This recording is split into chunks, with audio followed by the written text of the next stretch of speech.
because we have 5 very special guests, and I hope you will join me in welcoming them one by one.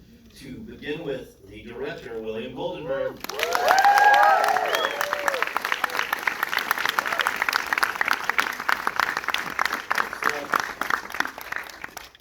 The actor, Jharrel Jerome.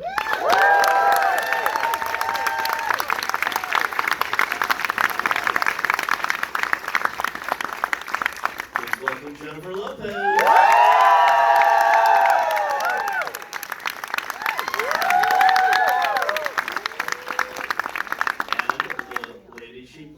Judy Robles. And last but certainly not least, please welcome producer, stunt double, and subject, Anthony Robles.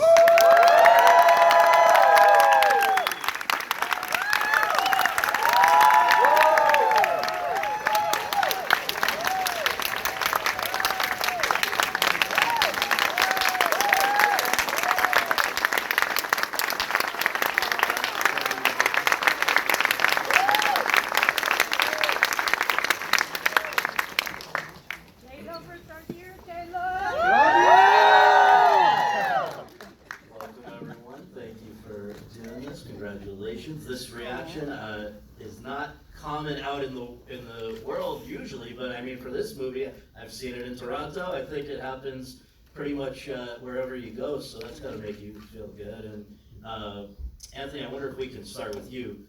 You lived this story. I'm sure many people have said to you over the years, this could and should be a movie, but when did it first sink in that that might actually happen? First of all, thank you all so much for coming out to see our story told.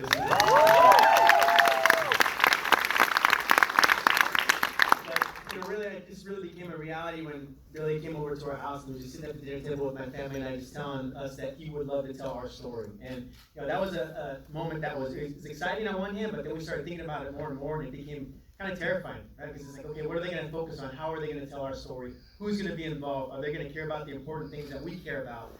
But we're just so blessed because this amazing group of individuals, their mission was to make us proud as a family, to produce something here that for the rest of our lives we could just sit down with our family, with our friends, and this be our legacy, and really make us happy, and it truly did. So we're just thankful to be here. William, some people may not know you have had an amazing career as a film editor. Just to name a few: Imitation Game, 0 Dark 30, won an Oscar for editing Argo, and now moving into directing for the first time. Can you talk about how long that's been something you've wanted to do, and how this became the project that it finally happened on? Sure.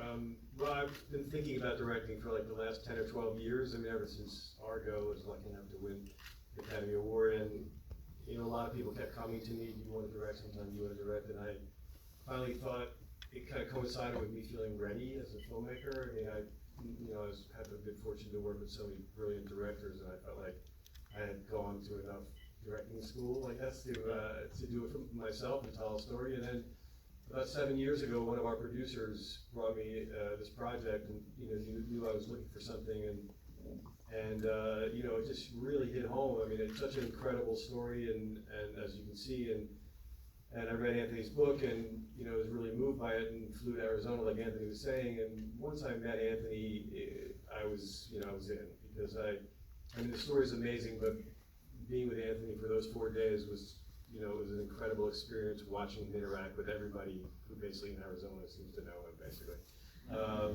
And watching that happen and watching the way he affected people, sort of cinched it for me. Were you already somebody who was interested in, a follower of wrestling, or does that come with the movie? No, that came with the movie. I feel like I've watched 1,000 hours of wrestling on YouTube at this point, and Flow Wrestling, but I'm this much of an expert now. But I did grow up playing ice hockey my whole life. I sort of get the sports world, but the world of wrestling is something completely unique and different. That was, the respect the wrestlers have for each other, the respect they have for the sport is almost like nothing I've ever seen in terms of athletics.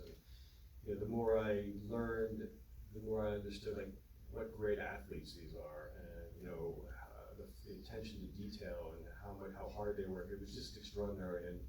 you know, I feel like I'm a fan for life now. So, I want to talk about how Jharrel and Jennifer came to this, and Jharrel, if we can start with you. You, first of all, we should note this is your first time as the lead of a feature film, which is a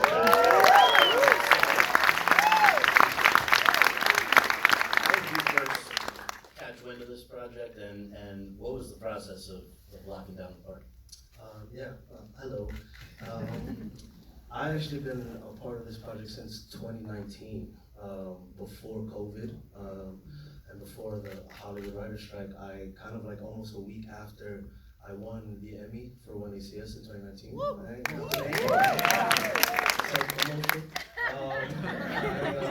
I got a call. It was my first time getting an actual phone call from my team saying, hey, there's a story and a project that wants you to be involved. And I'm like, what, me?